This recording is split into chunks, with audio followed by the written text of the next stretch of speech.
I've come to expect that it's. What is up, everybody? Bills Mafia. Actually, I got to stop for a second. I'm not allowed to do the intro for this one. Everybody told me they needed the Joe Marino intro to this. So we're all in our seat. We're ready to go. Give it to us live in person. Okay. What's up, Bills Mafia? It's Joe Marino, Ryan Talbot, and Matt Perino from the Draft Network and Syracuse.com and NewYorkUpstate.com. And, of course, the Locked On Bills podcast live from sunny Reds in Lackawanna.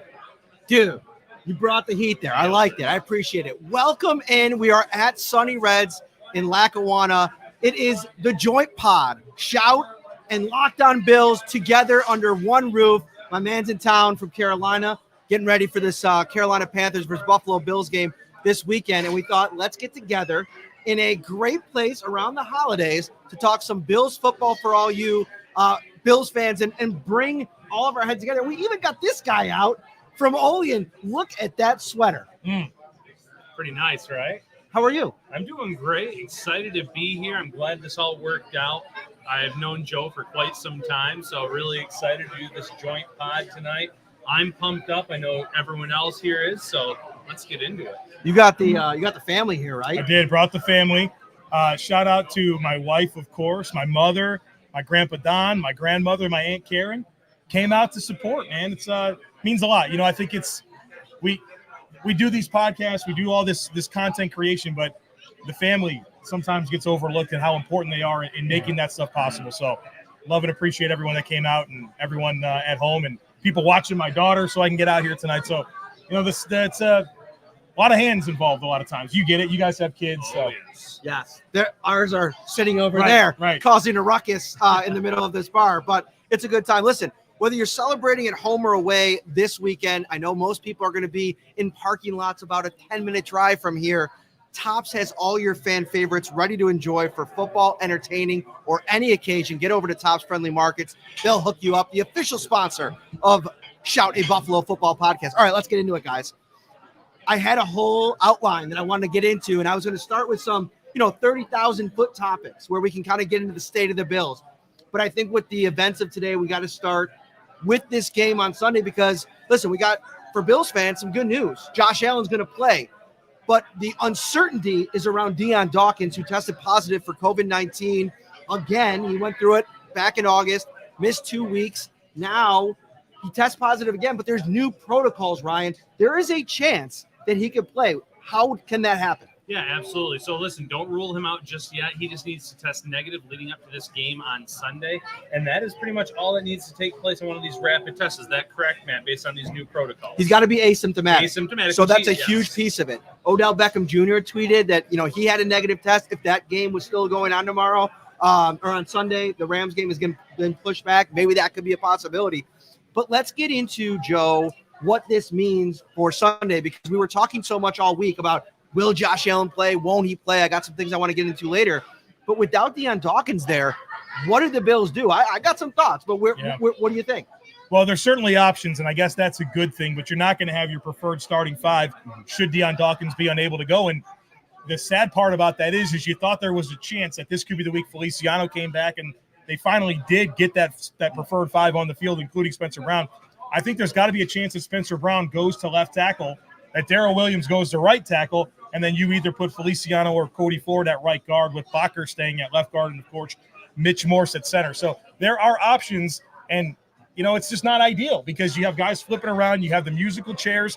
And if there's anything good about the Carolina Panthers, it's that speed rush that they give you with Brian Burns, with Hassan Reddick, with Yetur Gross-Matos, Morgan Fox. I mean, they've got a really good group of pass rushers. They're top 10 in the NFL in sacks. And so this isn't the type of game where you want to not have your ideal starting five on the field, and it looks like that could be the case on Sunday.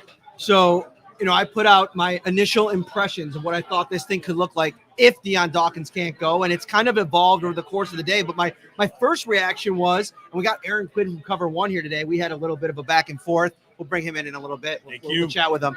But my first thought was, okay, maybe you keep Spencer Brown at right tackle. I don't think it's ideal necessarily, but I was talking to Spencer a couple weeks ago, right before he tested positive for COVID, and it was for a story that I'm kind of saving as the season goes along. But one of the things we talked about was what it's been like at right tackle. He did not play any left tackle barely in college, a little bit in spring ball. So I asked him, like, is that something where, you played a lot in training camp, you played a lot in preseason. Is that something you can kind of go back and forth? And he's like, not really. I mean, it's home is right tackle, and getting those swing tackle reps in the preseason camp were good. But this is something 3 days removed. I think you might be a little bit worried if you're Sean McDermott about switching him over. If everything kind of goes backwards haywire for Spencer Brown, you might want to go, even as scary as it is, a guy like Bobby Hart, who's been, started for the Titans a couple weeks ago before the Bills brought him back. It wasn't good. He gave up 6 pressures in that game. I'm not saying that. But if he's been repping left tackle in practice day after day, it might be something that you consider. Obviously, Tommy Doyle could be in play as well. Yeah, listen, I think you guys have both said it. This is not an ideal situation. When your other options are Bobby Hart and Tommy Doyle, Hart, a guy that has quite the reputation of letting guys kind of beat him on a regular basis throughout his career, and Tommy Doyle, someone, Matt, that we talked all throughout training camp and preseason, just didn't look ready to play NFL reps. Those are your other options. What do? You almost have to put Spencer Brown at left tackle in that scenario. But you already said he's not used to that. He hasn't had many reps there. So it's going to be interesting to see what happens if Dion Dawkins cannot play. But I think maybe the best scenario would be having Spencer Brown at left tackle. So we get to do a fun thing tonight. They just put on the YouTube feed in the building. So we get to kind of talk and get each other's takes. And at the same time, hear ourselves talking in the background. And I got to say, it's on a little bit of a delay. Oh, wow, that came in pretty high right there. That's going to be something that really – just dial in right here, boys. Right dial in right here. So Josh Allen's back this week, which is, obviously good news for Bills fans, right? I had started to have a conversation over the course of the week with a couple colleagues about what it means to have that decision in front of you between, this is crazy. Like, I'm seeing stars. Okay, what does he have to be at? What level does he have to be at if you're Sean McDermott for you to be comfortable with him playing in this scenario? Because, listen, he was a full participant in practice today. That's good news, right? So you're comfortable sending him out there. But if it's not 100%, maybe he doesn't re-injure the ankle, but if he plays a different style of football, if he's kind of running a certain way because of the injury, you wonder if it might not be the best case scenario to throw him out there in this situation. But it seems like the Bills are comfortable. What do you think, Joe? Do you have any reservations? I have a hard time buying into being concerned on this, and maybe I'm trying to be a little bit too optimistic here. But Josh Allen finished the game. He was not seen in a walking boot at all week. From all indications, he seemed comfortable in his practice reps. He practiced in full today. I mean, what more do you need? I guess I just have a hard time buying into any concern that Josh Allen's shouldn't play, or that there's some type of concern that if he does play, he won't be to the level that they need him to be in this football game. I guess I have a hard time buying into that type of concern. Are you afraid of Mitch Trubisky in this spot? Listen, I don't think it's a must-win game. Like, I don't think that they're there yet. There's plenty of, debauchery still to come in the AFC with the way that these teams are going to be picking each other off one by one. But I don't know. Something about it, I kind of want to see what Mitch Trubisky looks like with the tools that he'd have at his disposal in this offense. Listen, I'm not sitting here saying he's going to produce like Josh Allen. And one of the things that, I think no matter who you talk to, I was listening to Greg Cosell this week, watching the film on Josh Allen's Bills offense. He's like, there's no quarterback in the league that's asked to do as much for his team at times as Josh Allen is asked to do. But I think that, this is why you signed Mitchell Trubisky. If there's any reservations, I think that you got to be comfortable sending him out there. But you're a little bit hesitant. I'm very hesitant. Listen, it was already mentioned by Joe. This Panthers defense is very good. Mm-hmm. And Trubisky has some mobility. I'm not saying that he doesn't, but he's not Josh Allen. Josh Allen makes this offensive line look way better than they are. He can make plays with his arm, with his legs. I'm not sure Trubisky is there, even with Brian Dable, even with all those weapons. You have the pass rush. And in addition to that pass rush, which has 32 sacks this season, Matt, you're talking about a defense that's in top 2 in the league overall in terms of passing yards and overall defense, I'm not sure I would trust Mitch Trubisky in that spot. And I'm going to disagree with you respectfully. I think this is it doesn't have to be respectfully. Game. This is a must-win game. They've lost. They're going to be a Jeopardy question where that's going to be like, these are the two teams that Urban Meyer actually beat in the NFL. The Bills had a terrible loss to Jacksonville. They've had some really bad losses this year. The 0-4, 0-5, and one-score games. This is the time where they need to rattle off a lot of wins to get that momentum for the playoffs. So I think it is a must-win game, and that's why you have Josh Allen out there. Ideal scenario, Joe, he doesn't play all 4 quarters. You can maybe rest him after 3. Well, especially because I think there's a lot of people buying into the way that team responded in the second half against Tampa Bay, that was the launch point. That was the moment where, all right, they woke up, they showed they can fight back, they showed that they're a tough team, that they're a resilient team for what I think was the first time all season. And so you'd hate to squander that opportunity to propel this forward where you're running out of time, right? And you got a great opportunity. You got 3 at home, Carolina, Atlanta, and the Jets, 1 at New England. The time's now. I mean, this isn't the time to be cautious with Josh Allen. They need him to go out there and seize this momentum and try to recapture the excitement that was there before the season kicked off. It's still out in front of them. They win all 4 of these games, they got a really good chance to win the division. They win 3 out of 4, they're probably going to the playoffs. You get to the tournament, anything can happen. We know this team's capable. 17 needs to play. So I got some thoughts on that. We're going to get into that later on in the show when we talk about like the AFC and some of the games that are coming up. But before we move on too far, I think we'll stay on this game because, it's suddenly become a lot more. Wow, it's getting crazy here. Oh, by the way, before we move on too far, hit that like button, if you will. If you're watching on YouTube, we appreciate you trying to grow the channel a little bit. Little housekeeping. Hit that subscribe button as well. All the Locked On Bills, Joe Marino stands in the house. Jump aboard the shout train too.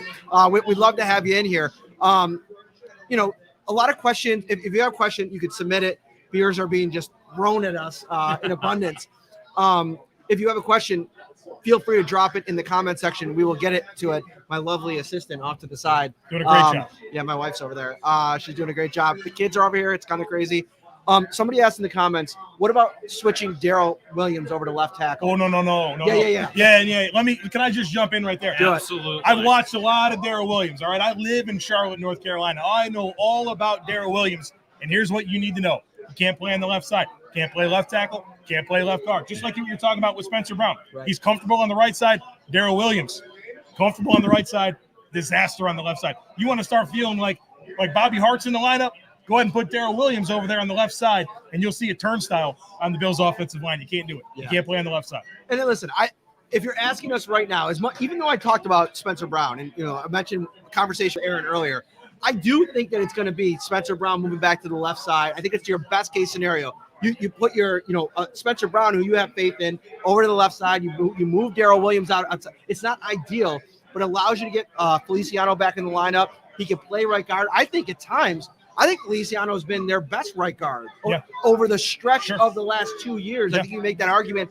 Ike Bucker, I think, is progressively played a little bit better, and you got to lean on Mitch Morse, the guy that you're paying the most money on this offensive line, to go out there against the Carolina Panthers front, which, agreed, it's really good. And we're going to get into Brian Burns, Hassan Reddick. I got a question about him. I want to talk about him a little bit as well. But, stay away from Daryl Williams at left tackle. I don't think it's a good idea.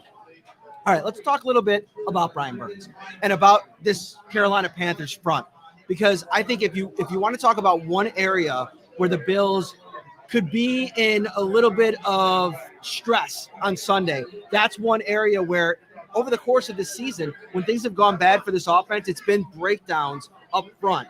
And with moving parts and guys being asked to play different positions, this is another situation where if you let things break down, we're not talking about just sacks. We're talking about potential turnover situations. Emmanuel Sanders won't play. We'll get into Gabriel Davis in a moment. But how concerned are you two right now with the matchups on the edge and then obviously on the interior as well? I'm extremely worried if Dion Dawkins cannot go. Listen, the Bills did figure something out, I thought, on Sunday against Tampa Bay in terms of that aggressive pass rush. When second half they started handing it off to Devin Singletary, they were taking advantage of some things that they saw. The pass to Dawson Knox sticks out in my mind where it looked like he was going to be a blocker. He dropped it off to him, you get the big gain. I think they're starting to figure things out, and that's what's most important right now. At 7-6, that's been a big issue with that pass rush. We saw the Pittsburgh game, the Jacksonville game, where that pass rush really killed the Bills in terms of them winning. So maybe now they can build that momentum up and say, okay, we can take advantage of how good these guys are and how they're going to come at us, knowing that Josh Allen isn't at 100%, and maybe screen passes, quick passes. And that's what we saw in the second half against Tampa Bay. I don't want to take this a different direction, but I feel like I need to. Take it any direction you want. Because I think that you're right, Matt. If there's a formula for Carolina to win this game, it's going to be about that defense, that front seven, that speed that they have in the front seven, being able to take advantage of the Bills' offensive line. But I want to kind of take the opposite of that, because if there's an offensive line that is worse off than the Bills by a lot, it's Carolina. I mean, they don't have but one starting caliber player in Taylor Moton. The other four guys are very underwhelming. They don't play well together. They've struggled all season long. And so the same concern that the Bills should have about dealing with Carolina's front seven with an undermanned offensive line, it is amplified to a much higher level when you consider it from the Carolina Panthers side of things. Oh, by the way, they're platooning P.J. Walker and Cam Newton. They don't have Christian McCaffrey, and their best receiver, DJ Moore, is hobbled up. And so you'd like to think with those dynamics in place that you can overcome it, because it's not like that's an offense that's really positioned well to take advantage of a Bills offense that might have some struggles, right? I think the Panthers are going to struggle no matter what on offense. Right. Now, that would be disappointing if that wasn't the case, because I feel like they're so undermanned on offense. But I think every concern that we are trying to bring up right now about Buffalo is probably times 10 if you apply it to the Carolina Panthers. Let me get this straight. I think this is a great spot for the Bills. Even if Dion Dawkins can't play, to your point, this is a situation where look what they've done against, low caliber offenses, low caliber quarterbacks all season. This is a matchup built for this Bills defense. I was listening to Cam Newton's media availability this week. First thing out of his mouth was Jordan Poyer and Micah Hyde. Opposing quarterbacks, especially below average starting level quarterbacks, fear this secondary, even without Tre'Davious White, because of how well Jordan Poyer is playing. And I think this is the type of game with the concerns that the Carolina Panthers have up front, that this Bills defensive line can get some pressure. Listen, Cam Newton played pretty well down the stretch in that first game against the Bills last year. Almost led the comeback. We remember the big Justin Zimmer play. The second game, not so much. They had him figured out. I think that, if he's forced to play, and P.J. Walker, he's quarantined right now because he's a close contact. Matt Barkley is in the COVID protocol right now. Who knows what this quarterback situation is going to look like on Sunday? But I think Cam Newton, even if he plays the whole time, this Bills defense, they have some answers for what he tries to do, what he's good at doing. Oh, that's absolutely the case. And listen, I think this defensive line is also a little bit on notice. Earlier this week, Sean McDermott was asked about the front four, and he said 100% they need to do more. Yeah. We have not seen enough from Jerry Hughes. Mario Addis has probably been the most consistent, but it still hasn't been anything to write home about. You have Ed Oliver, who, in terms of defensive tackles and the defensive line as a whole, I think has had the best season. I was talking Dion's when I said that Addison's been the most consistent. So I want to see how these guys react to this, how they perform. But this is also a game where I'm excited, if I'm a Bills fan, to see how this pass defense does against P.J. Walker or Cam Newton, because, listen, neither of these guys are great passers at this point in the game. Well, and I mean, I've watched a lot of Cam Newton. You guys have watched a lot of Cam Newton. My guys struggle to throw football for a while now. This isn't a new problem. This has been going on since 2017, where he just has not found consistency. We watched him one-hop short passes last year in New England. We've seen it with Carolina. His mechanics, since dealing with all those throwing shoulder injuries, have completely shifted. And it's a very elongated release. He has to get himself aligned, and he really kind of has some sequencing in that release, and it invites contested situations, right? Because he doesn't get the ball off quick, he doesn't get the ball off accurately, and he doesn't have the same velocity he did earlier in his career. And so, yeah, he's concerned about Jordan Poyer and Micah Hyde, right? I mean, because those guys are going to break on some footballs because he's just not physically as a thrower where he used to be. Now, he can still run, and that's a dangerous thing. And I'm sure that they're going to run him a lot on Sunday. But as far as throwing the football, cold conditions, your best receivers hobbled, you don't have Christian McCaffrey, you're an undermanned offensive line against a good Bills defense, you got to like your chances. We got a good question here, and I think it's a topic that we can kind of get into a little bit. Why not use Antonio Williams in this game? And listen, I know that there's this clamor. I think people that watch the Shout podcast, listen, Ryan Talbot had a man crush for a long time on Antonio Williams. And I get it. Like, just wanting to see what it looks like. It makes a lot of sense. I guess to start off with, the Bills went to Zach Moss against the Patriots. It didn't really work out. They were looking for more physical type of run game. They weren't able to establish that, rightfully so, considering they've had trouble establishing a physical run game, really the last couple of years since they drafted both of these guys. So now they go to Breida and Devin Singletary. I thought both of them played decent last week in very limited roles. Now this week against this Carolina front, you're probably not going to have a lot of success running the ball. I think you want to have as many weapons in the passing game available. Tommy Sweeney probably gets back. He doesn't have a designation. Reggie Gilliam's probably in the mix because of his blocking ability, special teams. Tywan Jones, by the way, is questionable with a knee injury. So Reggie Gilliam's definitely going to have a jersey on Sunday. I like the idea of Antonio Williams. I just don't know giving him a shot because nothing has really worked. But who are you benching? Are you benching Devin Singletary? I'm not quite yet. I think everything that you just said there makes me want to see Zach Moss on Sunday. And I'm not Zach Moss' biggest fan, right? I'm not. But one thing I can tell you about Zach Moss, I think we can all agree on, is that he's a really good pass blocker. Yes. And in this type of game where we have some concerns about the left tackle situation and a fast and physical Panthers front seven, it's probably a good idea to dress your best pass blocking running back in a game like this. And maybe that's at the expense of a Matt Breida. And you go back to that Moss Singletary show, and it really comes down to Zach Moss being a big part of the protection schemes on Sunday. Yeah, I love that idea. I think that's 100% correct. Like we already mentioned, Brian Burns. We already mentioned Hassan Reddick. You need to have someone back there to protect Josh Allen, especially when he's not 100%. So this might be another game where Zach Moss suits up. Devin Singletary, I know he's not a true number one back, but I thought he had a nice game against Tampa Bay. 4 for 52 off the top of my head. He had something like 6 receptions. So he was a factor in that game. Matt Breida has shown at times that he can be a weapon in terms of the passing game more than the running game. I think he had 2 of his 3 touchdowns have come as a receiver. But you need to protect your franchise quarterback when he's less than 100%. So Zach Moss makes a lot of sense. And Matt, you're right. I am a big fan of Antonio Williams. But listen, I'm not there every single day. The Bills coaching staff is. If they felt that Antonio Williams would bring something to this team that these backs couldn't, he'd be in the lineup on Sunday. We got another question here. I think it's a good conversation to get into because, and listen, we might have to kind of sit back here and say and kind of earmark 10 or 15 minutes for it because it's a long one. But one of the things that I think, if you're a Bills fan right now looking at this team, one of the biggest frustrations I feel like is the defensive line and the lack of production that you're getting from it. I put out a tweet yesterday and it got, varying levels of engagement about, Joey Bosa, 9.5 sacks on the season, 6 strip sacks. I mean, he's an animal. He's in that, 95th percentile. He's an elite pass rusher, right? The Bills defensive ends as a group, 10.5 sacks. And I know it's not all about sacks. Trust me. I'm not sitting here and saying, Jerry Hughes has to have 15 sacks to make that $10 million that he's making, worthwhile. But I think across the board on the edge, the Bills aren't getting enough production from those players. I think that at this stage, AJ Epinesa, for as good as he looked in that Miami game, I almost feel like, he teased Bills Mafia a little bit. It's like, here's what I can kind of do on my best day. And he hasn't really found that, again, a half sack this season. It's just not enough from the group right now at defensive end.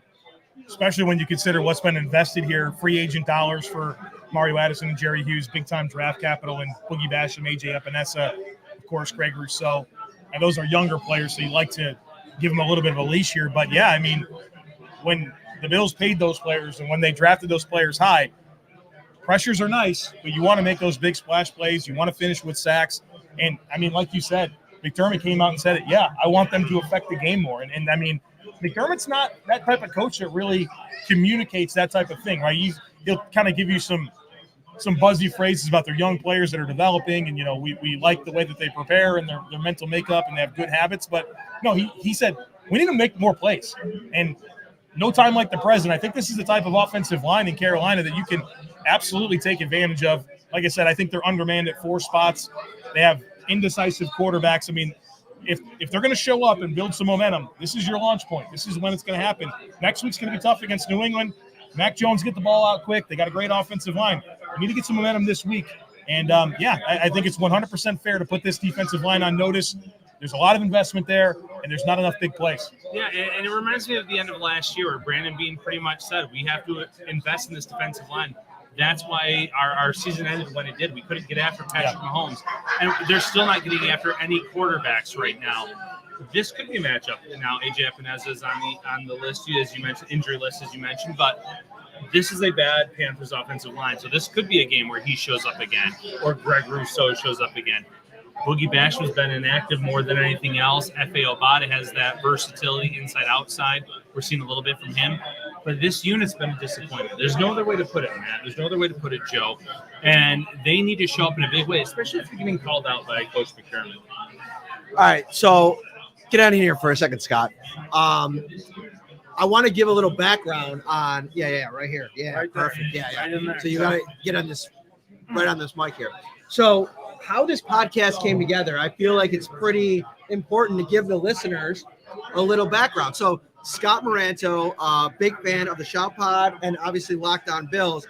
He sent us a DM when he found out that you were coming into town, and he said, "Hey, can we possibly get the guys together for a joint podcast?" So this was your idea. This was your brainchild. I'm loving it. I'm loving every minute of it. Wasn't prepared to come on camera. Just had some hot wings. Thank you for dragging me down here, all sweaty, forehead and all. So it's good though. Yeah. No, we appreciate you guys. I mean, this is like we talk about it all the time. We have so many awesome fans that are so heavily involved in the conversation of it all, and getting. Oh, thank you so much. I appreciate it. Getting Joe out here. Getting all the Bills Mafia. I've seen people all over There's a ton of people up there. All over the bar. Yeah. Came out to see Joe Marino mostly, but. I appreciate you. I want to give you a little love. I appreciate it. Yeah. I mean, everything that you guys do, like, this is just for us, the fans. Like, we just appreciate what you guys put out there. And, like, my man. Appreciate you, Scott. Happy to bring this together. So I know everybody else is enjoying it. So awesome. Well, we're going to hang out afterwards, but I want to give you a little shout out. Enjoy those wings. All right. Ours are coming out soon, boys, by the way. So a little something about Sunny Reds. Right. So do you know any of the background? I know everything you've told me. Okay. Which is basically that Eric Wood has a wing named after him here. This is his spot. Yes. Okay. So that was the plan, right? Like I wanted Eric to come out. Like we were going to have him on the show. He doesn't get in until tomorrow. So it was a super bummer. And he just had that family trip to Disney, right? Yes. So it just didn't work out timing wise, day wise. Like we all have revolving schedules. It would have been so awesome. Eric's always so great with his time. But it would have been so awesome to have him here to eat the wing that's named after him. It's so elite. I can't wait to have it. My mouth is watering for it. But Sunny Reds, behind us here, the big Bruno. It's the wood fire. They cook up all the pizzas. It's so delicious. It's like a hidden gem of Western New York. It's so awesome. So definitely get down. Even if it's not tonight, get down to Sunny Reds. It's really elite food all across the board. What do you like to do, by the way, when you get into town? Because eat. How often do you come here? How often do you come here? Matt, I came in October for the Houston game. Uh-huh. That was the first time I was here since 2011. Yeah, dude. So, listen, I used to come all the time.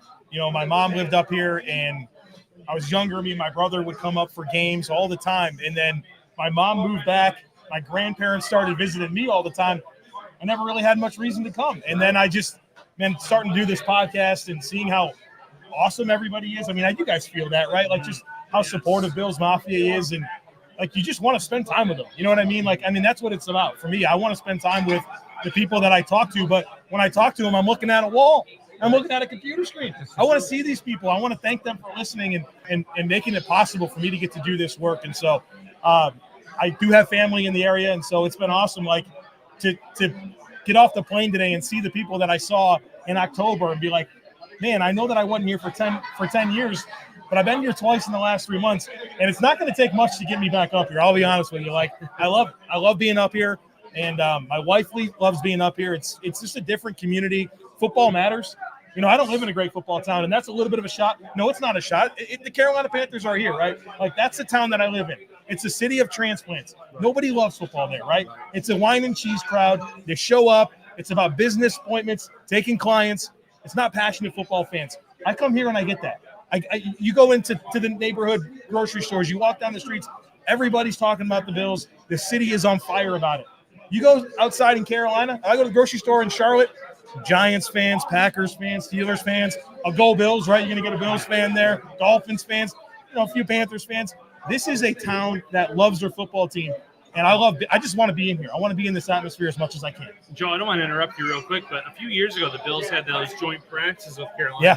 Would you say there's probably more Bills fans than Panthers 100%. fans? Yeah. Yeah, you were there. You were sweating. I saw you. You were struggling, man. I was in the shade. Matt Perino was walking the You were there with our buddy, Greg Thompson. Yeah. Oh, man, I was glad to be in the shade. Hot, yeah. But, yes, they showed up in Spartanburg for sure. So when you said wine and cheese, my wife's ears perked up. She's a Buffalo lady. Like, she loves wings and beef on whack. But you give her some good cheese and wine, like she's there. Oh, charcuterie board. Yeah, You're not getting that at a football game, though, right? See, I knew it. She knows. Yeah, She knows. right. All right, let's change gears here. We got a good question, and I know Ryan really featured Gabriel Davis this week. We got a chance at One Bills Drive to sit down with Gabriel Davis for 12 minutes. We got to talk to him quite a bit. It's an elevated role. What are our expectations for Gabriel Davis? Because I think a lot of what I'm expecting we saw in the second half against Tampa Bay. First of all, he already has that chemistry with Josh Allen. 7 touchdowns as a rookie, 599 yards. Back-to-back touchdowns this year in the last 2 games, and already 100-yard game against the Jets earlier this year in Week 10. So you know what you're going to get from him. Maybe he's not as crisp of a route runner as an Emmanuel Sanders, but he seems to always get open along the sidelines when Josh Allen needs the most. Go back to that 4th down play last week. Yeah. If the Bills had won that game, that's all we're talking about, is the fact that he kept moving forward. He had that contact, and he ended up getting past the chains. I'm excited for this. I was hoping to see him actually take over that role because he had earned it in practice. And I'm not saying he hasn't earned it, but I think an injury now to Emmanuel Sanders is opening the door for him. And I wouldn't be shocked at all, guys, if going forward, even when Emmanuel Sanders is healthy, if Sanders is playing more of that reserve role and you see Gabriel Davis take over significant reps. It'd be good for the team if it happened, especially as you look forward with this receiving core and, Emmanuel Sanders on a 1-year deal, Cole Beasley, his contract's up after next season. And, there's some opportunities there for the Bills to either restructure, move on, whatever they want to do, with Cole Beasley. And so if you see Gabe Davis in kind of this extended runway here to get an opportunity to show what he can do in this offense, it would be great for the team.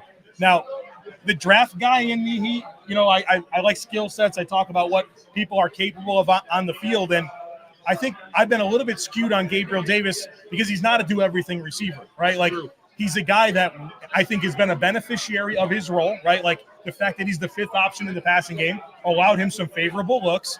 He's got good size and good ball skills. So he's got like this unique skill set within the context of the Bills offense. And so I have been a little bit resistant and not as eager as some to say, okay, it's time for Gabriel Davis to have a bigger role because I understand the limitations with his skill set. But I think where that gets trumped is the chemistry that you were talking about, Ryan, is that this guy's on the same page with Josh Allen. And if you can take all of those things and the reasons why he is successful and complement that with the chemistry that Josh Allen has with him, you can get some production. Now, I still want to see another do-everything receiver in this offense, but my panic level is not as high as it maybe was because it feels like every time Gabriel Davis gets the opportunity, he delivers. Now, we do have to acknowledge that last year down the stretch, he faded, right? Like, the drops were there. There was a lot of inconsistency. And so that definitely tempered my thoughts on Gabriel Davis entering this year and really buying into him being a top 3 passing option for this team. But as the season has gone on, as he's continued to take advantage of his opportunities, I've certainly opened my eyes to the opportunity. And there's an excitement within me as well to see what he's going to do with this opportunity. What I think Gabriel Davis has shown, I do agree with your point that he, hit a little bit of a rookie wall. But I go back to that Indianapolis game when they needed him, even though he was banged up. And I still don't think we know how banged up he really was, in the playoffs. he's a guy that he makes big plays in big spots, and I think you like that competitive nature that he brings to the table. I like to see them. You know who I'd like to see them really go after? We can get into change gears here to some more bigger picture stuff. I know Scott wanted us to hit on a couple of off-season things, and I wanted to pick your brain on some draft topics.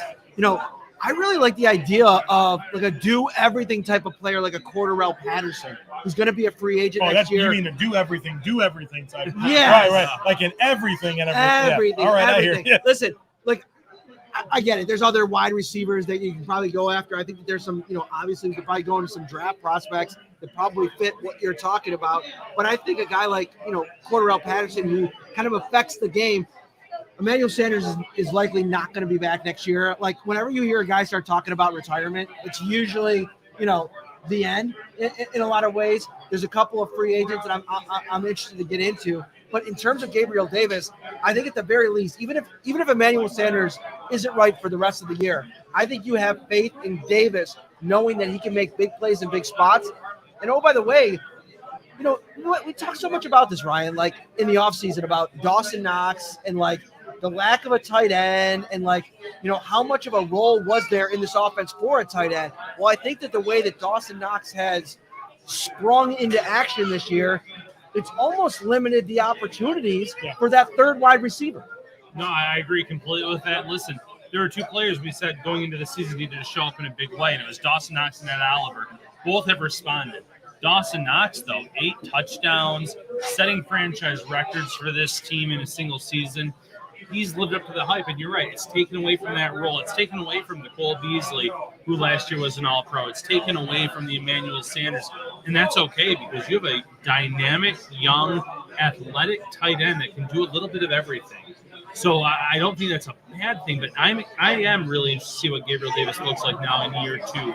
You mentioned that Colts game. I want to say it was back-to-back plays where he had those toe drags against the Colts along the sidelines when the Bills' offense really was struggling to get anything going in that first half. So I want to see what he can do. Because, Matt, we've talked about this on the pod. The development of players, we haven't seen it a lot on the defensive side, at Oliver withstanding, but we're starting to see it on offense. What does Gabriel Davis look like on Sunday in this matchup? Joe mentioned he doesn't have the overall skill set that maybe you want in that number 2 wide receiver role, but he has the size. He's lethal as like a slant wide receiver. Using that. Yeah, absolutely. So I'm interested in seeing that.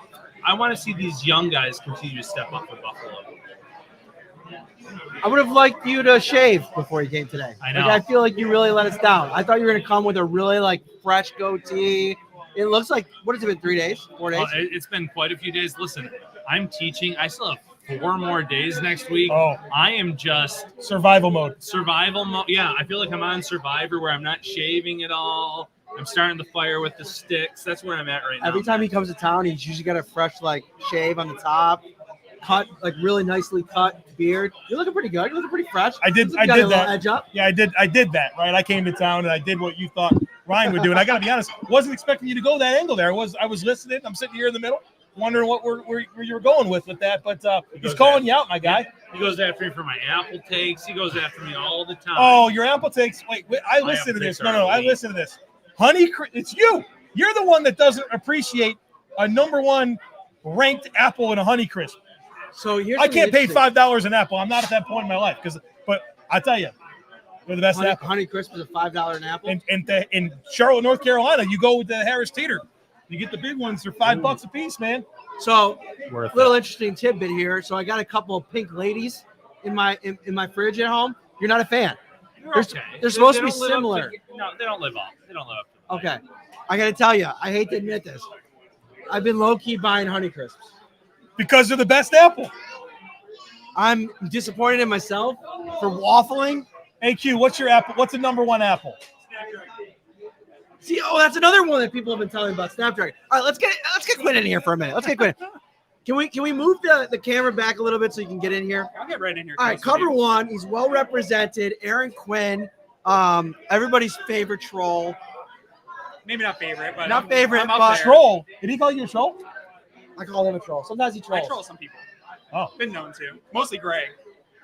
He deserves it. No, we joke around about it. So when I first got back to the beat, and I didn't really know Aaron personally, I was always kind of like, what is it? He's very confrontational. I'm abrasive. Yeah. But just don't have bad takes. He'll leave you alone. I mean, that's. Yes. Yeah. But here's a funny story. Like over time, like we DM a ton. I love this dude. I'm not a bad guy. Like I've kind of come to learn that like you just have to know that that's coming. Yeah. Like today we had an exchange. Yeah. And then like three years ago, I probably would have been like, what the Why are you coming at me? WTF, bro? But no, it was great. I'm passionate, Yes. right? Like I love the Bills. I'm passionate about it. I think I'm smart when I talk about the Bills. You are smart. And so I get abrasive with people, but it's more I have these opinions that I want to share, and Twitter doesn't always have tone. That's something we've talked about too. Tone doesn't always come through. And it's not so much that I'm trying to call somebody out or get at somebody. It's just that, hey, I might not agree with you, and I'm not going to kind of pussyfoot around. I'm going to tell you I don't agree with you, and let's have that conversation online about it. And I think most people that have had those conversations with me at the end have formed the same type of relationships that we have, where it's of respect 100%. at the end of the day. I'll say this. Anybody that doesn't like Aaron Quinn just doesn't listen to his podcast, because you're exactly right. It's the tone. Because there are times where I'll read something that you've tweeted and I'll be like, man, what is he talking about? And then I listen to your podcast and I'm like just reminded of the way that you are. Sure. And like you receive it better. Yeah. So, and there's not a lot of nuance that can be had in that many characters on Twitter sometimes. So sometimes stuff gets put out there. I was just talking to Mike here offline and talking. He's like, "Oh, you kind of hate sacks, don't you?" And I was like, "No, everybody likes sacks. So that's not what I advocate for. It's just that I think pressures matter." And I listen to Joe every week and hear Joe talk about the pressure splits between QBs of when they're pressured and when they're not. And then I look at the Bills' pass defense DVOA, and I'm like, well, something's working here. And so I'm not going to get super mad that they're not getting sacks, but I'm never going to advocate against getting sacks. But you put out a tweet and people think you're against something. Let's get back into this for a second, because I think the biggest thing for me with pressure versus sack production, I feel like if you have a difference-making pass rusher against an elite offensive line where you're going to have matchups no matter where you line up, like if you're an edge rusher, if you're Joey Bosa lining up on the left or the right side, and you're going up against, say, a Donovan Smith or whoever's on the other side for Tampa Bay, it's a type of situation where if you have that elite guy, you're almost in a lot of ways set up more to affect the quarterback, even if it doesn't result in sacks, but getting the pressures in those games. I came away from the Tampa Bay game underwhelmed with even the way that they affected the quarterback, and more so than the lack of sacks of Tom Brady, if that makes sense. But I saw that on film, right? Like watching the Bucs all week long, I didn't feel like they were going to affect Tom Brady at all. I didn't think they'd get his jersey dirty at all. Like that's sort of the strength of that offense, is their ability to keep Brady clean. And he doesn't even need that clean of a pocket because he gets the ball out so quick anyway. I think looking at that game, that offensive line is so stout that even a Jerry Hughes, who's having a decent pressure year, never gets sacks. And even when he gets his hands on guys, they seem to always get away from him. I'm surprised you didn't come after my Jerry Hughes tweet. I can't come after everything, right? And also, I understand the frustration with Jerry Hughes. But here's the thing about that too. It wasn't necessarily to kind of dunk on Jerry Hughes as much as it was like just to put the information out there. Because I think sometimes, like, if you're a fan watching every week and you're like, where's Jerry Hughes in, like, you know, comparison to other elite pass rushers? Right. Listen, he's making almost $10 million a year. Totally. And that's a lot of money. Yeah, absolutely. And I want to see that sack total for Jerry Hughes be up for, like you said, what he's making. But once those checks clear at the beginning of the season, I'm not a person that typically – Greg loves talking about what guys make and comparing them to what they make. Once those checks clear, that's on Brandon Beane. That's not on anything else. And so I don't particularly care what a guy makes. I just want the pressures there. I want the sacks there as well. But to your point, I get why people are frustrated with Jerry Hughes and not getting that pressure rating even higher and those sack ratings even higher. But I'm more frustrated with AJ Epinesa not developing. I'm more frustrated that Greg Rousseau hasn't developed with the rookies that are developing alongside him and comparing them to those rookies, because Jerry Hughes is probably not going to be on this team next year. Mario Addison's also probably not going to be on this team next year. And you double dipped at that defensive end position because you wanted these guys to develop now. And that's what I'm not seeing. And so that's where my frustration is what's next in this pass rush? Because I think they're going to have to make big investments again next year at a position they just made a bunch of investment in. Yeah, you tried to get ahead of it, right? You did everything you could. You picked Rousseau, Epinesa, Basham. You feel like that's your top 3 next year. But can any one of us on this panel right now sit here and feel really good that, oh, yeah, the Bills are set at defensive end. They did this smart thing. They have a bunch of rookie contracts and impact players, right? Like, that was the idea. And unless something changes, they have a bunch of pretty good, right, defensive ends and still missing that difference maker that can take over football games and that when it's a long and late down and you need a play that they're going to deliver. It's disappointing that they're at that place. No, I agree with that completely. And listen, you can't count on one of these young players stepping up, Joe, and being that answer next year. And I'm going to give the Bills some credit. They went after J.J. Watt, and J.J. Watt obviously landed on the IR list there in Arizona. But they were at least looking for that veteran presence that could teach the young guys, that could be an impact player when he was healthy, and it just didn't pan out. But you're right. The Bills are going to have to double dip again this year. Addison, I think, is gone. I think Hughes is gone. So there's going to be some intriguing names out there, and the Bills aren't in a great spot cap-wise right now. Obviously, moves can be made. Numbers can – I'm not going to sit here and say the cap space is a lie, but the Bills can move money around and make enough room to get an impact pass rusher. But they have to go back to that well again because you can't depend on these young guys.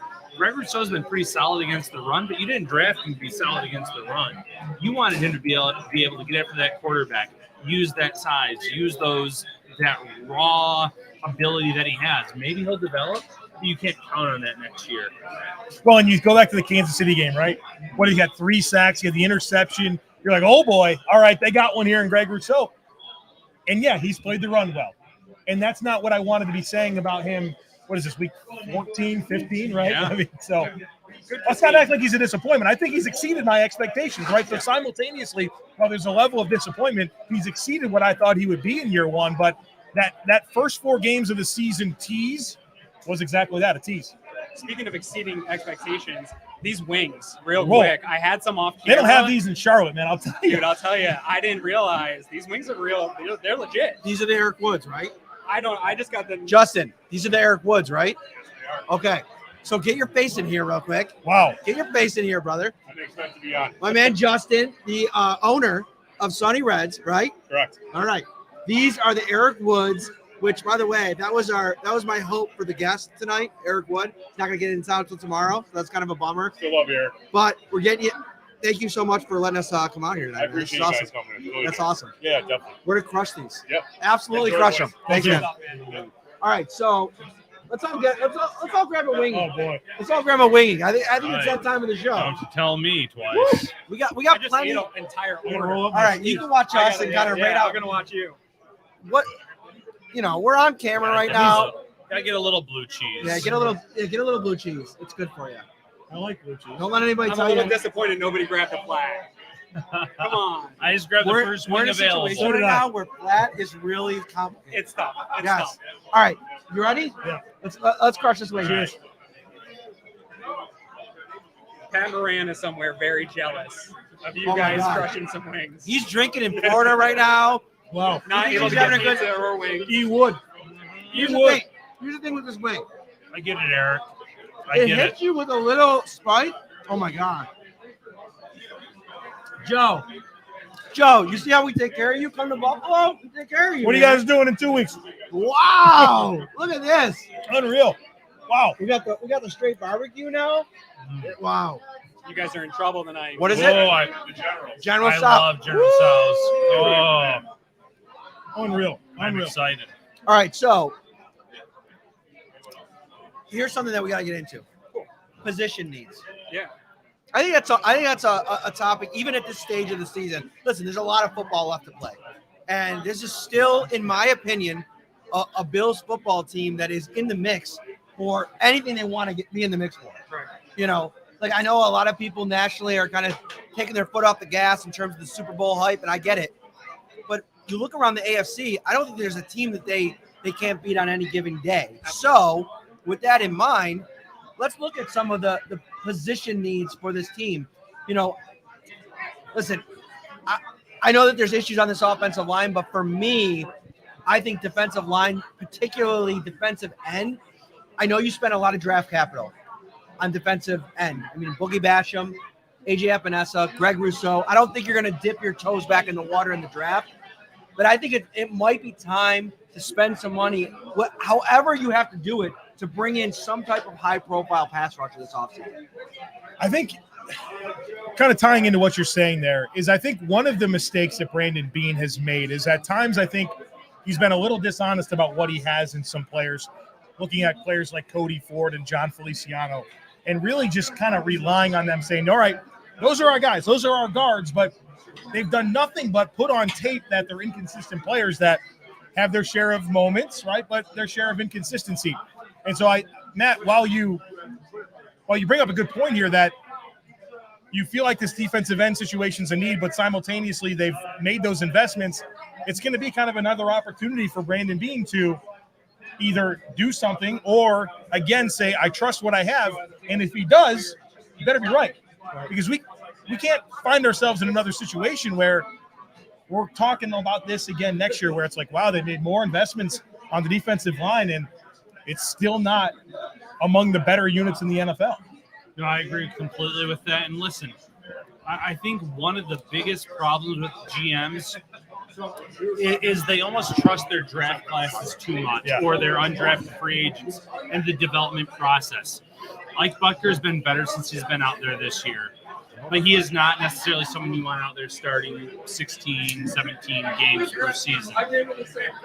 They invested a lot in the defensive line. There's no one there that we are going to necessarily trust next year to take that next step. So is he going to double down on his free agent signings, his draft classes? I would hope not. I would hope he would say, listen, we fell short of the expectations. After making the championship game 1 year ago, and listen, the final chapter hasn't been written this year. Maybe the Bills make a run. Anything can happen in the playoffs. But they have to find a pass rusher that can make a difference week in, week out. I think this offensive line needs to be improved.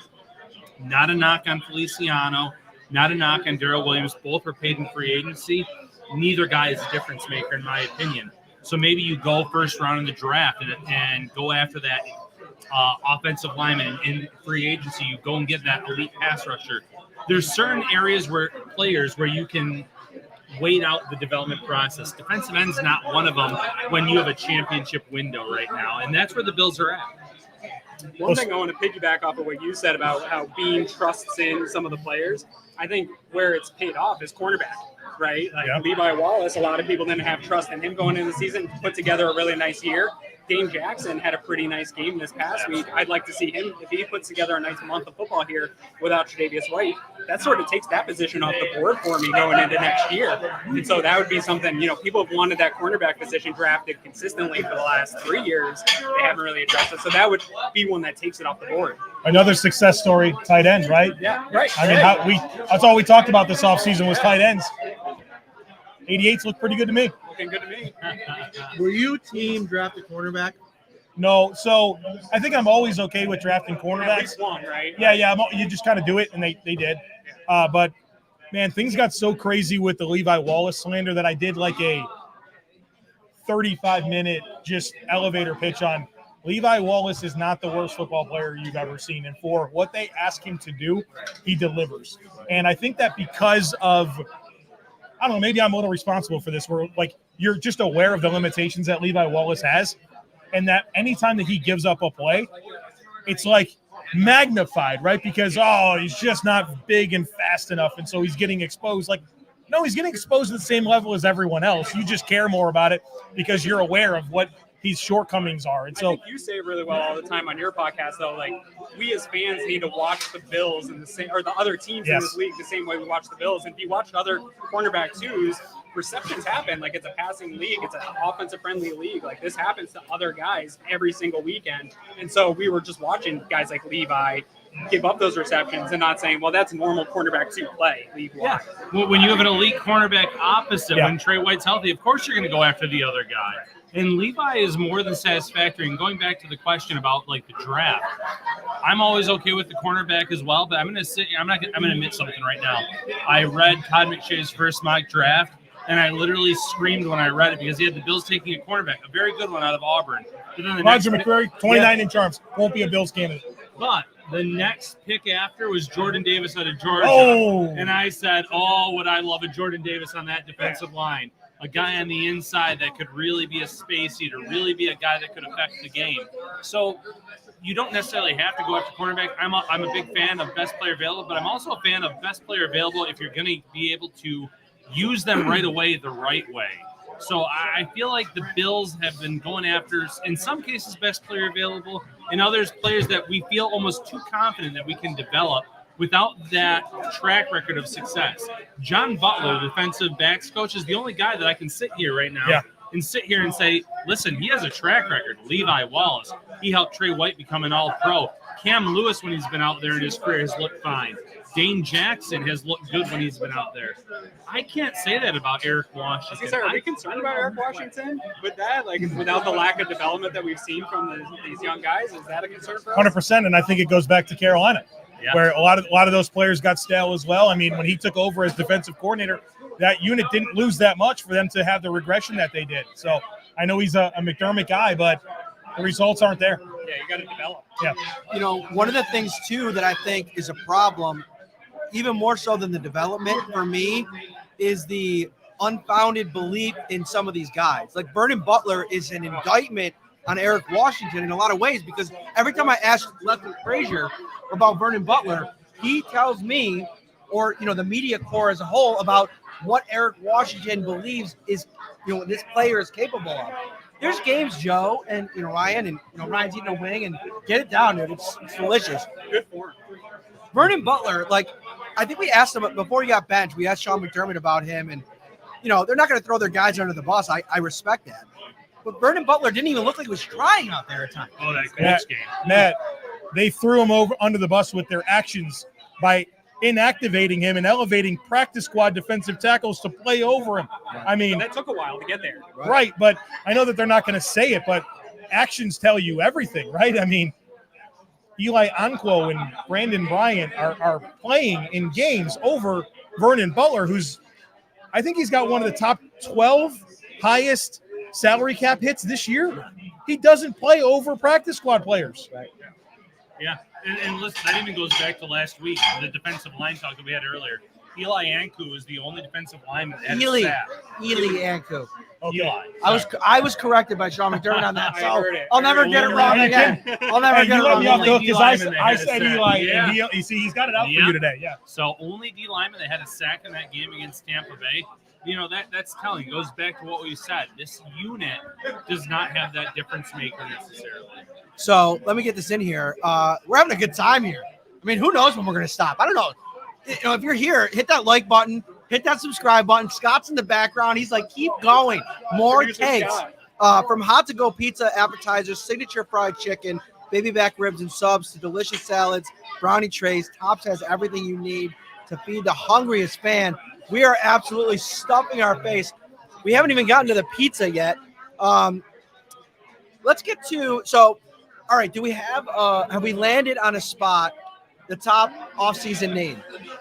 For me, it's got to be interior offensive line. Okay. I think that guard position's in huge question. We talk about it a lot on our podcast, where pressure matters the most, and everybody wants those sexy edge rushers, and that is fun, but I still think interior pressure impacts quarterbacks the most, and so I want to stop teams from getting interior pressure on Josh Allen.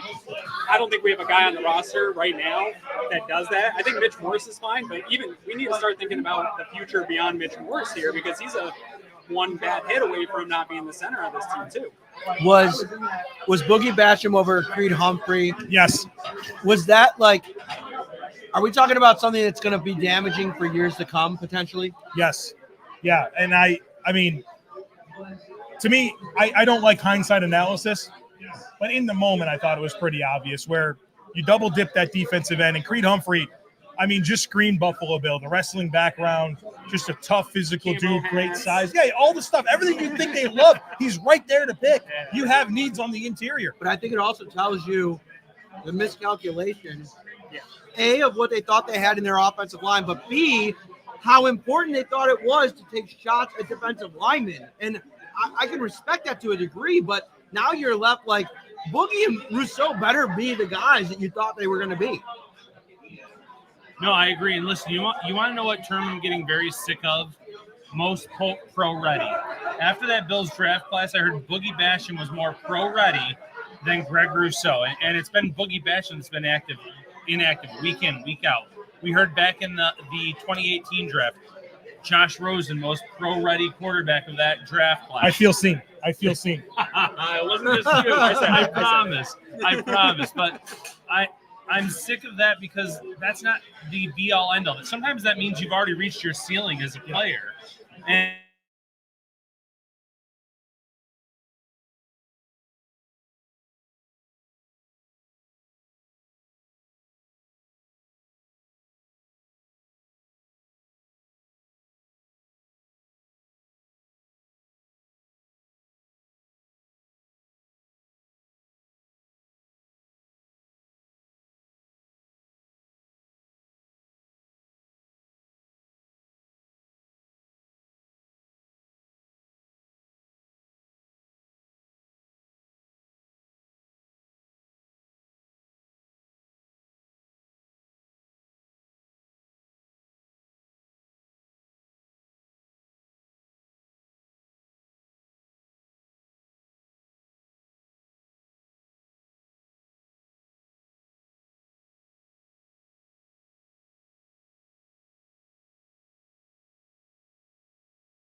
have a lot of struggles, and maybe he's not sleeping or stuff like that, like just different health concerns, and we just haven't experienced that. Yeah.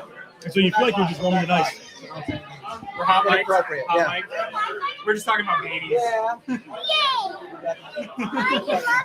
I love you too, buddy. All right, so we're back. Like that, it's the magic of the internet. Like we're back, and we never went. Wyatt Teller. Yeah, we never went away. So we were talking about Wyatt Teller. We've talked about this quite a bit on the show, all of our shows, I'm sure. The Wyatt Teller topic is always, at the forefront of Bills Mafia's mind. But listen, he was a fine prospect when they had him. He went into a place where he was able to kind of find his full potential.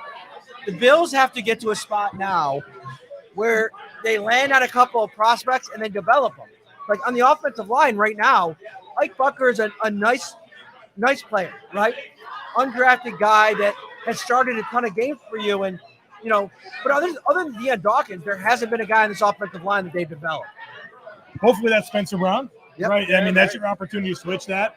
I don't have a whole lot of hope in Tommy Doyle, but I think just like we were talking about with cornerback, offensive line's another spot where you want to invest some draft picks in there just about every year. And it's kind of disappointing because the Bills do have a deep and talented roster, and we've seen 3 draft picks already just plucked off the practice squad, and Rashad Wildgoose, Jake Fromm, and of course Jack Anderson. And so it's a tough needle to thread, right? Because you can only roster so many players, and if you think you can stash them, teams are plucking them.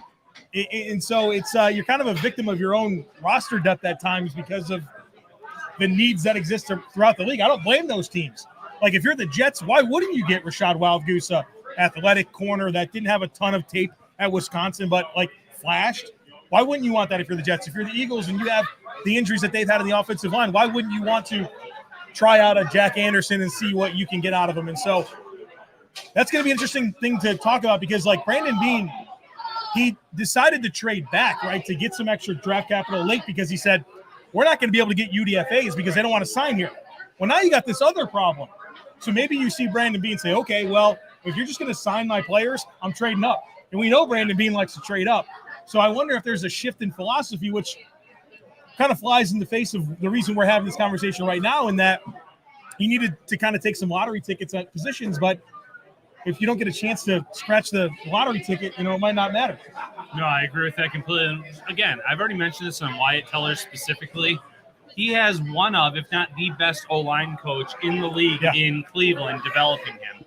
There's no saying he would be the same player in Buffalo that he is in Cleveland. I think he was a very talented player.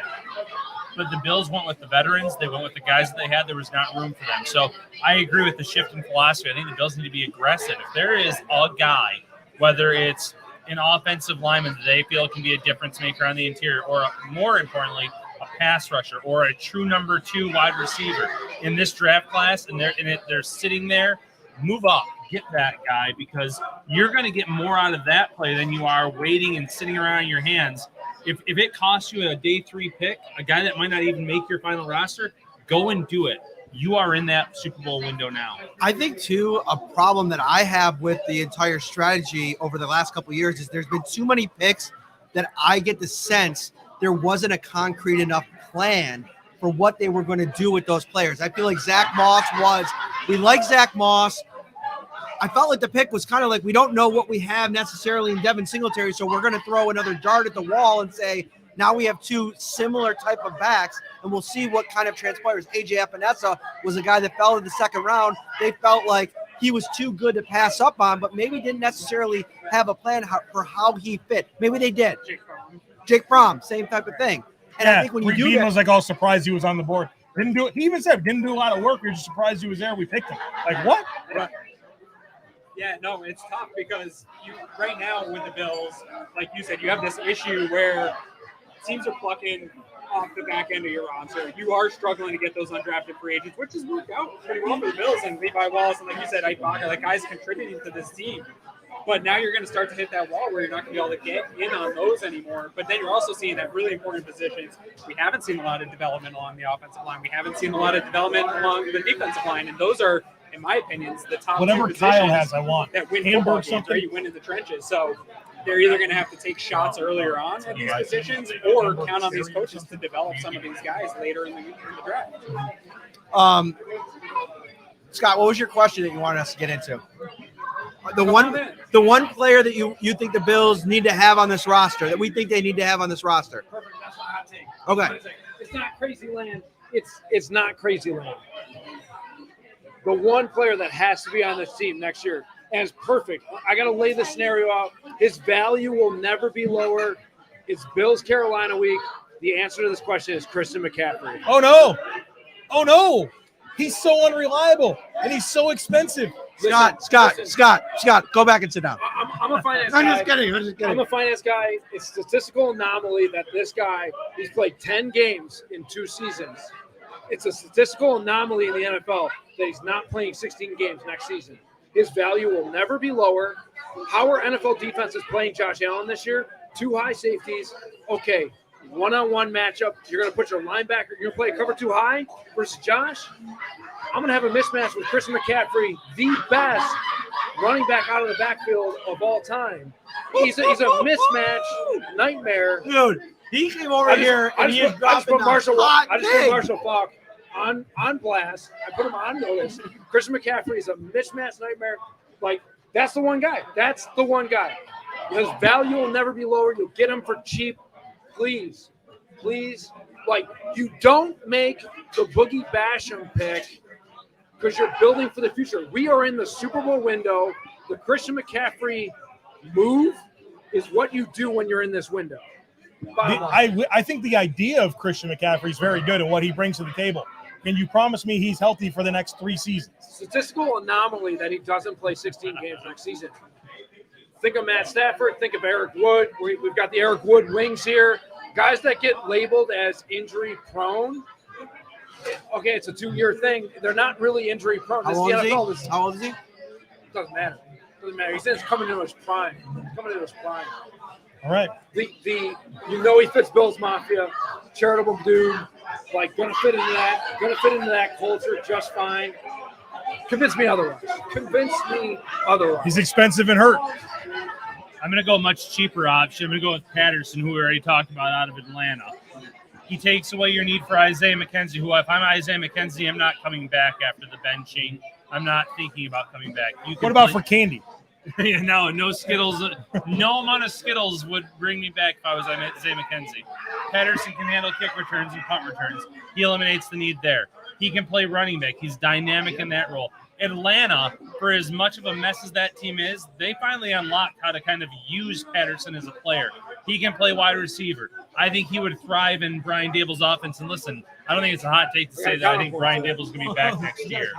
So the guys that are listening know that I've been the biggest Cordarrelle Patterson fan for umpteen years. Been calling this dude's breakout for 10 years running. The problem with your statement there on you don't need Isaiah McKenzie, McDermott has made it clear, very clear, if you're the kick returner or you're the punt returner, you're the kick returner or the punt returner. You can't do both. Marquez Stevenson is not going to have a role in this offense this year, and I think that's a problem. It's a problem that this offense, the coaching style of this offense, why can't we see Emmanuel Sanders in the slot?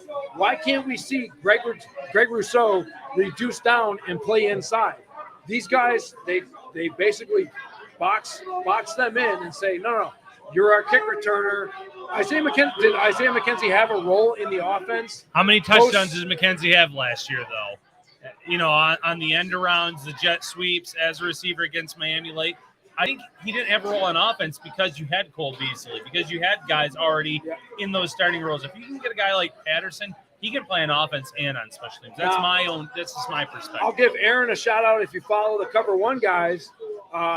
Isaiah McKenzie's role in the jet sweeps and that stuff actually statistically doesn't show that it's proven to be more effective. Yeah, super effective. I mean, he was actually not one of the highest efficient guys at that type of play last year. Yeah, not in the jet sweep, but the forward passes that you would see from Josh, you would see some good stuff there. But yeah, not the jet sweep, I think, is a term that gets used and thrown around a lot, but it's more the motion that he provides that shows something for Josh Allen, and then that little dump off pass. That's not technically a jet sweep. I think it's a shuffle pass. Yeah, shuffle pass. And correct me if I'm wrong. We saw less of that as the year went on because the Bills figured out that that Isaiah McKenzie, it's not that effective of a. Well, and even league-wide, you look at those jet sweep type plays. A lot of teams don't. It's a rare play, right? And that's where you see the success as it happens rare, and then it catches the team off guard. You get a big 15-yard gain. But when you make it a part of the offense, that yards per goes down big time. Listen, this is a super pod right now. I mean, we got voices all over the place. This is some good stuff, man. You're bringing the fire. I like it. No McCaffrey though. When you listen to Shout. When you listen to the Shout podcast and you listen to Locked On Bills every day, you make that your first listen every day. You can come with these hot takes. You got You're takes. well informed. You got takes. All right, so I want to get into two things before we wrap this thing up. Number one, we got to get into predictions for this game on Sunday. Number two, we got to talk about where the Bills stand in this AFC and this AFC East, and maybe some predictions about how this thing lines up. And let's start with the division. Because I'm going out on a limb, and I've said it throughout the week on radio hits and multiple stations. I still think the Bills are winning the AFC East. Spicy. That's spicier than these wings. Listen, these wings have like the perfect amount of spice. I feel like this is the perfect amount of spice to kind of take. I love the Colts in this matchup against the Patriots tomorrow. I love it. I think that Carson Wentz gives you enough from the quarterback position, and I think that the Colts do enough defensively in terms of taking the ball away to put stress on this Patriots offense. Now, the Patriots are not going to have Damian Harris, which I think is a problem. It's a big loss. So if the Patriots lose this game tomorrow, all of a sudden people are going to be charging this podcast. I'm like, nah, Reno had something. He was onto something. All you have to do is finish with the same record as the Patriots. Right now you have 7 wins. The Patriots have 9 wins. This game in 2 weeks is going to be less than 2 weeks now, completely different than what we saw in Orchard Park a couple weeks ago. I think that this Bills defense I think that they're built to play against Mac Jones in a lot of ways. I think that because of the elements, they weren't really able to be who they are. When you're talking about Jordan Poyer and Micah Hyde, I'm not worried about not having Tre'Davious White if I'm a Bills fan against Mac Jones in this offense, because I think, also another thing, I've kind of been paying attention this week as I've asked all of these different players, coaches about Leonard Fournette coming out and saying, we knew we could run the ball against this team because they're not good at tackling. And I'll tell you right now, Jordan Poyer, Tremaine Edmonds, Harrison Phillips, Sean McDermott, they did not like to hear that. So if you think that they're going to be supercharged from that perspective, making sure that they get to the ball and they make tackles, I like their chances against the Patriots. And then you're sitting here potentially on the other end of it, the Patriots on potentially a 2-game losing streak. The Bills take care of business tomorrow or on Sunday, a 2-game winning streak. It's all up for grabs. And, oh, by the way, is anybody confident in the Patriots going down to Miami and winning that game, Week 18? So the path for the Bills to win the division is they have to win out, which is totally possible. 3 at home, Jets, Falcons, Panthers, on the road against the Patriots. And the Patriots just lose 2 games, go 2-2. Right. And the Bills win the division. That happens, including a loss to the Bills. I'll give you my hot take about the AFC. The current playoff field, I don't promise you they're going to be the same order, but those are your 7 playoff teams. I don't think Cincinnati, Cleveland, Denver, Miami, whatever insert non-playoff team right now gets in. The 7 that are in are the teams that will finish as the playoff teams in the AFC. I agree with that completely. I haven't shut the door on the Bills winning the AFC East just yet, but it really does come down to this matchup for the Patriots against the Colts. And I'll go back to the Titans game against the Patriots, where you did not have Derrick Henry in that backfield, and the Titans were still running with great success against the Patriots, even when it was a close game in that second half. So when you have Jonathan Taylor, anything's possible. I think he's going to have a lot of success against that team. That being said, I haven't seen enough consistency from the Bills to sit here with confidence and say they're going to win this division. I went back to the Jacksonville loss. I went to these close one-score games. We haven't seen the Bills win those close games that they did 1 year ago.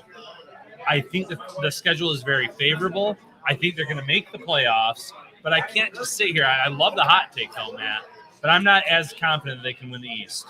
I'm with you on this. I think there's more likely of a chance that they go 3-4 down this stretch and are still one of those playoff teams like you mentioned. 3-1. Or 3-1, yeah, 3-1, and that they're one of those playoff teams going down the stretch. I don't think that they need to win the division, get the 1 seed. I don't know that it matters. You want that bye week, but none of these playoff teams scare me, guys. I think the Bills can go up against any one of these teams on the road or at home and take care of business in the playoffs. For me, it's about getting hot those last couple of weeks of the season, maybe getting a little bit of a running game going here in the last couple of weeks of the season, get a little bit of confidence in yourself, and take that into the playoffs. Whatever team gets hot heading into the playoffs this year, that's going to be the team that's most dangerous. I think what we've seen from Josh Allen on the road in some spots this year is good sign. I think what we've seen in the NFL and the way that teams have been able to win on the road. I mean, the numbers are like unbelievable. Like I don't have them on the top of my head, but like the script has been flipped completely in terms of where you want to play. If you want to have a home field advantage, it doesn't exist really anymore. So from that perspective, I totally agree. And I'm not even making this prediction based on like the fact that I think the Bills need to win the division. I don't believe in the Patriots. That's what it comes down to. There seems to listen, when you win 6-7 games in a row in this league, you gotta sit up and take notice of that, right? But I don't know that if there's been a situation where there's been enough stress on Mac Jones or this defense, quite honestly, where an offense put pressure on this defense to make me sit here and think that they're this force that now should be a Super Bowl favorite. I still think the Chiefs are better. If Lamar Jackson is healthy, I know it's crazy to say, but I almost like Baltimore against this team. Maybe that's a hot take as well. They might have too many injuries. That's true. Yeah. That's true. They're so banged up. The thing I do like about this Patriots team, and I almost want to bomb it saying that I like something about them, is in the playoffs, I still am a believer that old school mentality, that defense and run game travel well into the playoffs. And I think that gives them that advantage where maybe they don't have to lean on Mac Jones like we saw against Buffalo. I know that was a bad weather game, but they proved that they can get through a game with a really good running game. They have a solid offensive line. They're good in both trenches. And I think that travels well against any of these teams, and we know they're well coached. So if you're going to make mistakes like the Bills have done, the Bills have beaten themselves more times than not. Let's not give Bill Belichick too much credit. True. But the Bills, you look at all these. I was just doing my best on the okay. I'm not going to say it. But in all these Bills losses, I'm a big believer. I think the Bills have beaten themselves more than other teams have beaten the Bills. And you can't do that against a team like the Patriots. So that's the only way they scare me. You're right, though. Mac Jones, if they have to put the game in his hands in the Patriots against the Bills type defense, that doesn't scare me at all. Yeah, I think the Patriots have done a good job of inviting teams to beat themselves, and like other teams just fall into it. The Bills did, right? I mean, and other teams will. And I mean, there are good Patriots analysts out there. One of them is Mike Debate. He hosts a Locked On Patriots podcast, and in Mark Schofield. I mean, both those guys have been very honest about, all right, yeah, I mean, it's exciting. Mac Jones is holding his head above water. They're getting takeaways. It's a good team, but they kind of stopped short of saying, all right, yeah, this is a Super Bowl contender, right? Like they're a respectable team. They were 7-9 last year. Right. Like everybody forgets that. That team was bad in terms of personnel. Cam Newton is a quarterback. And Belichick had them at 7-9. That's no small feat. Like they're going to be respectable as long as Belichick's their coach, but the difference being just average quarterback play. What's going to happen when Mac Jones has to meet a moment, right? Where, all right, the game's on the line and he has to dial up a fastball or he has to, extend a play with his legs. He doesn't have that. So when you talk about him being at his ceiling, what suggests, other than it's his first season, that there's more here? Right. Is he just going to become that sharp mentally? Right. Are we just going to count on him being the next Breeze or Brady? That seems crazy to me because he's maxed out physically. He doesn't have a big arm. He doesn't have mobility. So, yeah, I think he can keep his head above water and do exactly what he's doing. But there's a glass ceiling with that. The 49ers learned it with Jimmy Garoppolo, right? They got to the Super Bowl, but then they realized that this guy just doesn't have enough. Right. Same type of thing. You need a perfect storm in the Garoppolo case. Right. You need a perfect storm in the Mac Jones case. I agree completely with that. And I'm not trying to take anything away from New England's win streak, but you go back and you look at those games. You have wins against the Jets. Okay, it's the Jets. The Chargers, that's the one legit win, I would say. Okay, that's when they were still trying to figure out their identity, too. But that's a good win. Panthers, okay. Browns, look at all the players that were missing there. Yeah, tough. Look at the Atlanta game. No Patterson, no Ridley. They're missing all their star players for the most part, minus Pitts. So then Belichick can focus in on that. The Bills game, it's a good win, but it was also 45, 55-mile-an-hour wind gusts. So there's these little caveats to it. I'm not a believer in New England either come playoff time. Can they win the AFC this year because they're 2 games up? 100%. But I'm not going to sit here and say that they're the Super Bowl favorites in this conference. And why are they – if they win the AFC East, why is that going to be true? It's because the Bills had blunders against Jacksonville and Pittsburgh and couldn't finish the Tennessee game. And what did McDermott say this week? 0-5 in one-score games. 4 of those games, they had a chance with the ball at the end. That's why the Patriots will win the division. It's not because they did anything. It's because the Bills had self-inflicted wounds that prevented them from capitalizing on games they should win. I agree completely. I've been saying it all along. They're being themselves, and the Patriots have taken advantage of it, not just in games against other teams, but taking advantage of the Bills being themselves and taking that division lead. I think the Bills have backed themselves into a corner here, and there's no more room for error like we just mentioned of them being themselves. That's got to end. There's no more of that. And that's really, to wrap up to what you said about predictions for this game, that is my only concern in this game is if Dion's not playing and you have a low-scoring game and it comes down to a one-score game, I don't know if I have faith in the Bills not to stumble on themselves in a one-score type of contested game. Like, can they get over that hump? Because I need to see it before they hit the playoffs because those games are going to all tighten up come playoff time. All right, prediction time. Carolina Panthers at the Buffalo Bills, Sunday at 1 p.m., Highmark Stadium. Let's go right to left, I guess. All right. Let's go with Ryan Talbot. I have the Bills winning 27-13. Josh Allen sits the entire fourth quarter. The Bills feel like Carolina's not a threat at that point. So I'm going 27-13 Bills. I'll go 31-13 Bills. I have a hard time finding the script for Carolina. And for as much as we've talked about Dion Dawkins, I mean, we got to talk about the Panthers offense. They don't have much. They don't have quarterbacks. They don't have offensive line. They don't have running backs. And so I just don't feel like Carolina against a good Bills defense has what it's going to take to score enough points, even if the Bills offense stumbles a bit. I expect them to be aggressive, right? It's the McDermott thing. We want to be two-dimensional. We want to make them one-dimensional. You make Carolina one-dimensional, it's going to be a long day for them. You're going to get bonus podcast here because I got one more thing I want to talk about. Prediction. You already gave yours, though, right? I gave mine on our show, and I'm going to stick with it, even with the potential of Dion being down. I still am going with the Bills to win 27-13, same as Ryan. I don't think that Josh is going to sit the whole fourth quarter. I think that they take it away in the fourth quarter, but I think it's a pretty easy win. I'm going to go Bills 24, Panthers 10. I don't like their offense in this game. I think that there could be a defensive touchdown for the Bills in this game as well. Turnover city last week against the Falcons. Matt Ryan, he's been all right this year, but I don't like it. I want to get into one thing before you go. I was listening to your show, your crossover pod this week, and one of the things that I thought was interesting that the Carolina gentleman was talking about was Brady Christensen and how the Panthers have approached that whole process with a rookie guy and that they have not wanted to move him around at all. They wanted to keep him in one spot. I have maintained that I think one of the biggest blunders of this Bills regime has been the handling of Cody Ford from the start. Not a plan for him from the start. I think there was way too many people, I think you included, who said he wasn't a guard or tackle. He was a guard.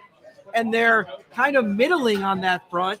Like, listen, maybe Cody Ford would have never developed into anything for this team, and that could be the case. But I don't think that Cody Ford they did him any favors with the way that they've developed him. And I think it's interesting that Matt Rule seems to be in a camp that, all right, we're going to keep Christensen at one spot because we want him to get comfortable. We don't want to put too much on his plate. Yeah, that's because they saw him play tackle in preseason and realized that wasn't going to work out. I'm pretty dialed in on the Panthers. Man, the more I listen to Matt Rule talk, the more I get concerned about this guy being in charge of that football team.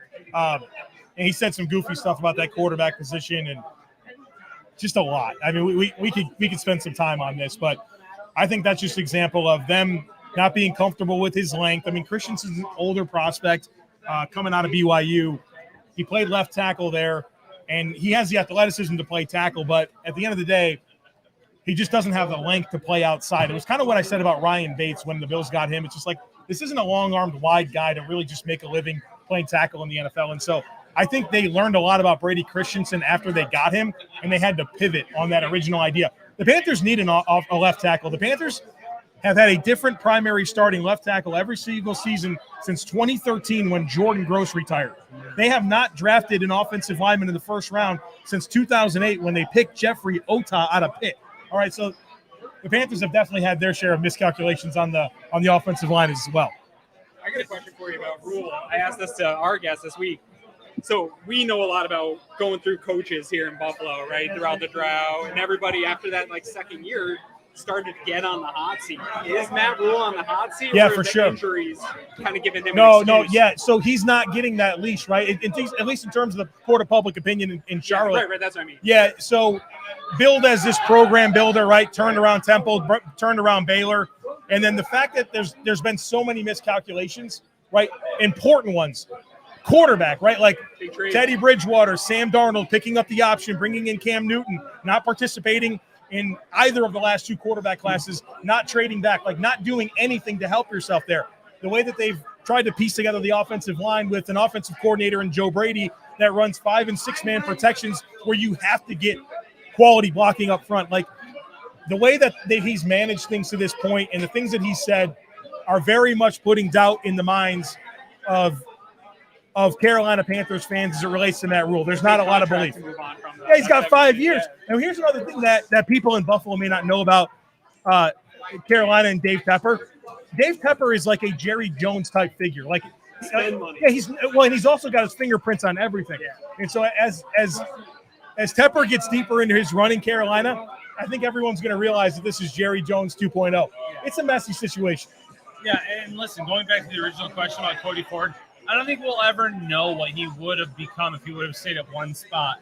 But it goes back to the Darrell Williams point. When you move a player around, you're not doing any benefit to a player in terms of their overall development. Even if they've been in this league for a year, 2, 3 years, it doesn't help them when they don't know their role on it any given week. So I think that Ford, we know what he is at this point. The Bills didn't do him any favors going to Matt Rule.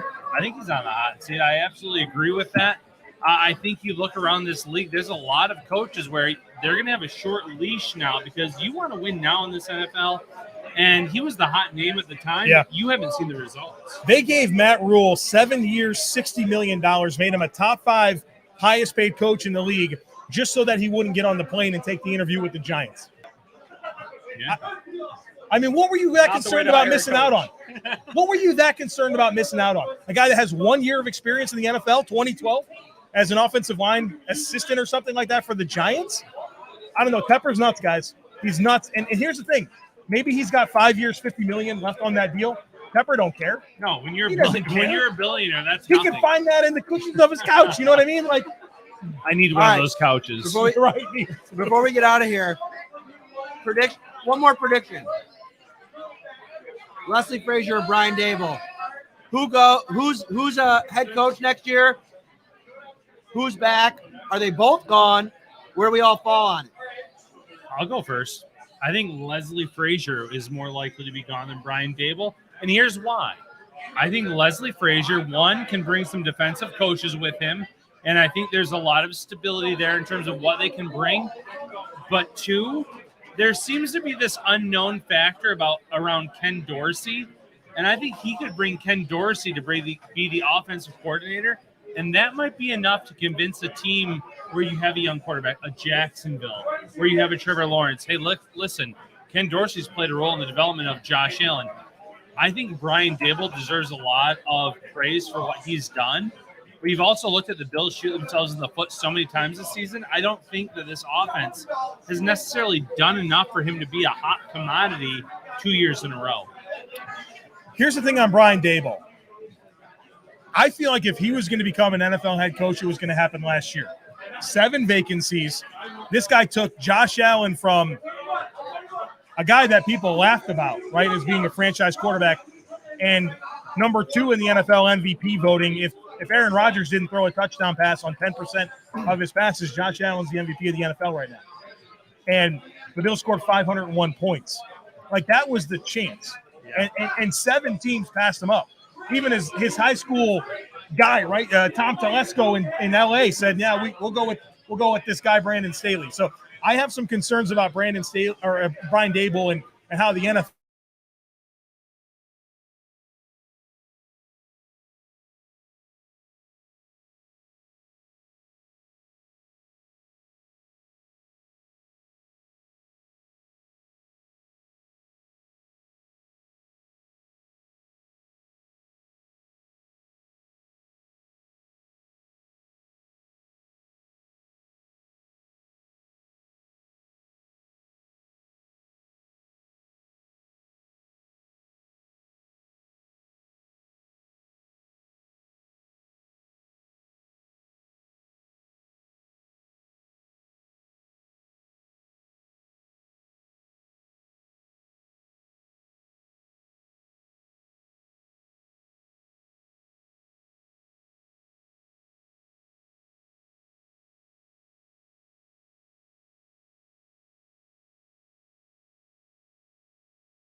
Hey, buddy. All right, we're back. We're going to finish this up because I got a hot take here. All right, and I got to finish this take up. We lost internet there for a second, but I'm back in a big way. Joe's unplugging his stuff, but I got to get this thing.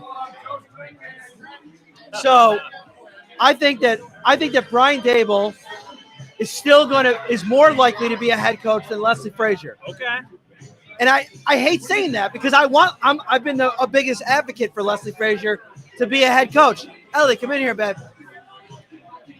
But I think that everything that we've seen, the fact that Josh Allen is still an MVP caliber talent, get in here, honey, means that the Bills are still trending in the direction that puts Brian Dable in the mix. Come here. So, too much going on. Listen, we're short. I think Brian Dable is going to crazy not to. As many young quarterbacks as you have to develop around the league, I think that he needs to be head coach. All right, Allie. Reach in here real close. You got something to say. Go ahead. Bills Mafia, make sure to like, subscribe, and turn on those post notifications to the Shout, the Buffalo Football Podcast, and Lots on Bills. And who's your favorite host of the Shout Buffalo Football Podcast? Tell the truth.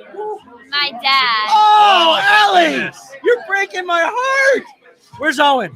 Owen's right there. Owen, come here, buddy. Come here, buddy. Yes. Say excuse me.